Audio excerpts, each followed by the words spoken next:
Bríd Smith, please. Taoiseach, I think you're out of kilter with the rest of the country, but that's not unusual. There is massive support out there for the nurses, and if they have to go on picket duty the length and breadth of the country tomorrow, they will be joined by other groups of workers, by members of their community and by hundreds of people who will be beeping horns and showing them support because they want them to win. Not because they want the sort of headlines that you see in the papers today, that the average staff nurse is earning $53,000, that will rise to $55,000 by next year. Damned lies and statistics used against the nurses at this 11th hour to try and condemn them on the picket lines. I hope none of this is coming from your spin machine, because we have all read the INMO submission in relation to this dispute, which shows that the starting salary of a staff nurse is $29,000 a year and only goes up to $45,000 after 15 years. And I think that that goes to the nub of why we're here having this argument. I want to say on behalf of People Before Profit and Solidarity that we fully support the nurses if they go out on strike, absolutely fully support them, and I hope that they will not be put down by spin machines and propaganda that's trying to make them out to be absolutely, totally selfish. But I want to challenge you, Taoiseach, because I think you and your government, standing there all macho, shaping up to the nurses, have a hard neck to think that you can blame them on Brexit. How dare you even mention Brexit in the same sentence as talking about their strike? These are people who do not want to go on strike, who haven't struck for 20 years and have only done so once in their past 100 years of history. And I want to read from the submissions that were given by the Irish Times from many nurses. The first one saying, I love being a nurse. I don't love living at home because I can't afford to save and pay rent.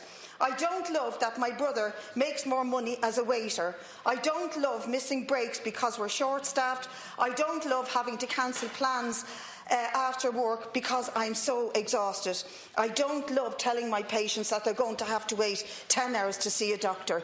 Check it out and read it, because you should know yourself, being involved in the health services, that these are the lives that they lead. And unless this dispute is resolved by putting pay at the centre of it and treating them justly, you cannot continue to stand here earning 6 times what a nurse earns. You're worth 6 nurses, or are you? I think 6 nurses are worth a hell of a lot more myself. But we cannot contain that situation forever. Pay has to be put at the heart of it, and Joe Public knows that that's the reason, because Joe Public wants a better health service and knows that unless we pay and retain nurses, we're going to continue with 3,000 children waiting to see a psychiatrist for the first time, a trolley crisis and a health crisis that is just increasing and creaking at the seams continually. You can't resolve it as Taoiseach.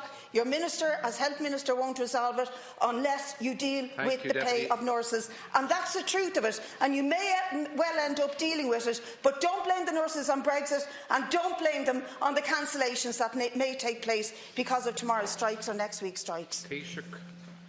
Thanks very much, Deputy. Once again, I want to say that I've absolutely no doubt about the depth of feeling on the part of midwives and nurses about their pay and about their terms and conditions. And I don't doubt for a second the enormous and considerable public support which they will have over the coming days and weeks if it comes to that. But you're in a different position to me. You're a populist.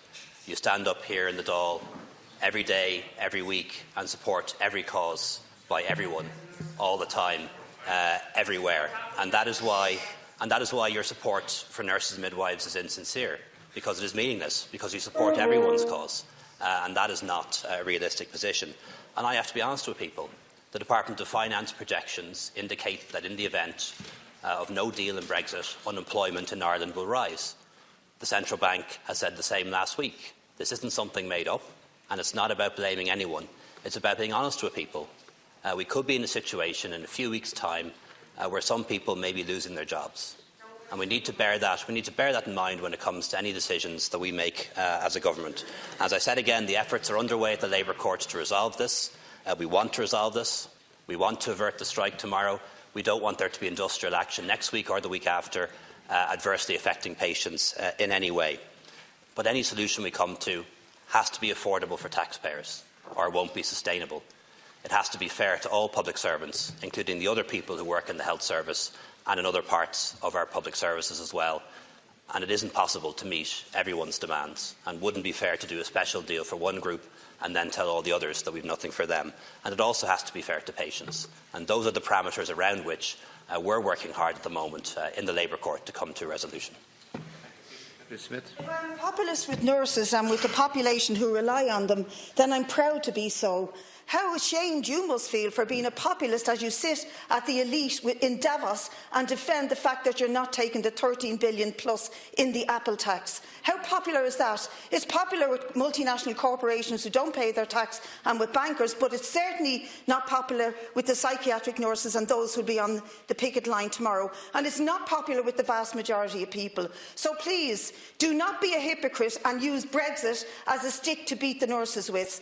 If anything, we should be using the Apple tax as a stick to beat you and your government with, because it is outrageous what you are doing. I will just repeat. Tomorrow on the picket lines, I'm calling on all communities and workers to get down and show solidarity. And if they mount a demonstration to this House in a couple of weeks' time, if the hard-nosed macho government insist that those who are majority women in a workforce don't deserve the pay rise that they're looking for, we should bring this country to a standstill, because they are out defending the health service for every single one of us, not for selfish reasons, but for every single one of us. And it's absolutely crucial that even though you won't be on a picket line in the morning, Taoiseach, it would be nice to see you there, but you certainly won't be, because you'll be at betting through up again unless you're willing to pay the nurses. We'll be on the picket lines. We'll be showing solidarity with teachers, with other workers, with ancillary workers, and even with nurses who aren't members of those unions who are saying they will not pass the pickets. You should go there tomorrow if you're genuine about what you're saying, but we all know you're not. You'll be defending the Apple tax rather than defending those of our frontline services. Taoiseach, to conclude on this matter, please. Deputy, again, the facts again for what they're worth. All of the money has been collected from Apple. All 13 billion euros has been collected from Apple, and will stay in the escrow account until the European Court of Justice decides who is the rightful owner of that money. And that is because I'd send, if you don't know that, you're really not following this issue very closely at all. But to answer the deputy's questions, if I'm permitted to, yes. The 13 billion from Apple has been collected, is in an escrow account, and will stay there until the courts decide who the rightful owners are. And that could be taxpayers in other parts of Europe, and it's important to bear that in mind. Britain is to blame for Brexit. Absolutely nobody else is to blame for Brexit other than Britain. And I'm not interested in beating anyone with sticks. That's entirely your language, beating people with sticks. I'm interested in trying to find a solution here, and that's why we're working in the Labour Court to try and come to a solution. And I'm certain that, as is the case with all industrial relations disputes, it will be resolved. And I want to see it resolved in such a way that limits the harm to patients, is affordable for taxpayers, and is fair to all public servants, including other people working in our health service, including people working in other parts of the public service who have demands as well. And it's not possible to meet them all in 1 year.